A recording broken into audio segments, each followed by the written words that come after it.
जेके Yadav films present. मत भूलो कि मैं एक इज्जतदार खानदान की बहू बनने जा रही हूँ।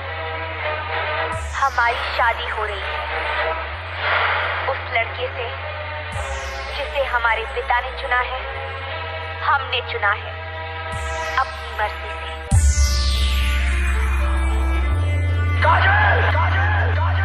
अगर इस चौखट पर बारात आई, तो टोली की जगह उनकी अर्थियां उठेगी, और सबसे पहले अर्थी उसकी उठेगी, जिसके सर पर सहरा होगा, राजे बिछा दूंगा राजे। JK Yadav Films।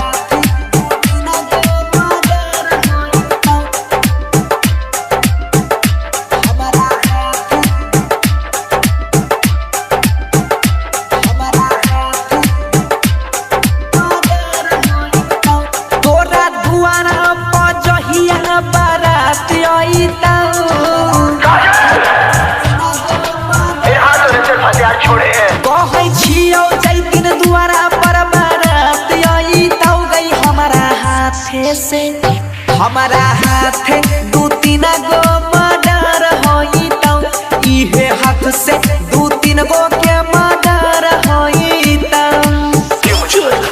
विकास क्यों बनाया मुझे ऐसा, क्यों दिखाई मुझे वो खुशियाँ, वो प्यार, ताकि आज तुम मुझसे कह सको कि वो सब झूठा।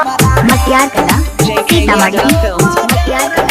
सीतामढ़ी पहिला निशानी अगुआ के खेल खत्म गए, लोकन बहिन चदपी कह तो भैरा दाम गए।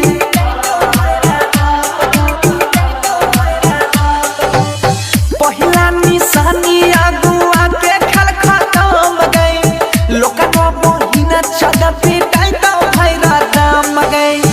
करती है मन जदी डर होई तो, करती है मन जदी डर होई तो गई है हाथे से हमारा हाथ दू तीन गो मर्डर होई तो, हमारा हाथ से दू तीन गो के मर्डर होई तो। हमारा हाथ दू तीन गो मर्डर होई तो। JK Yadav Films। हमारा हाथ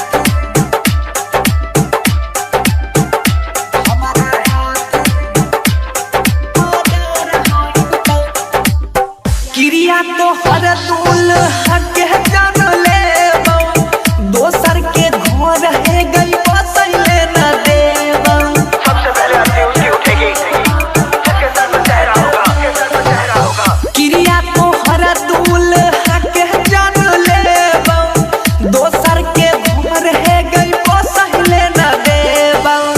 चर्चाई गाँव में घरे घर होई तो, बंसी के जहिया खबर होई तो गई है हाथे से इहे हाथ अजैया के मर्डर होई तो, हमारा हाथ दू तीन गो के मर्डर होई तो।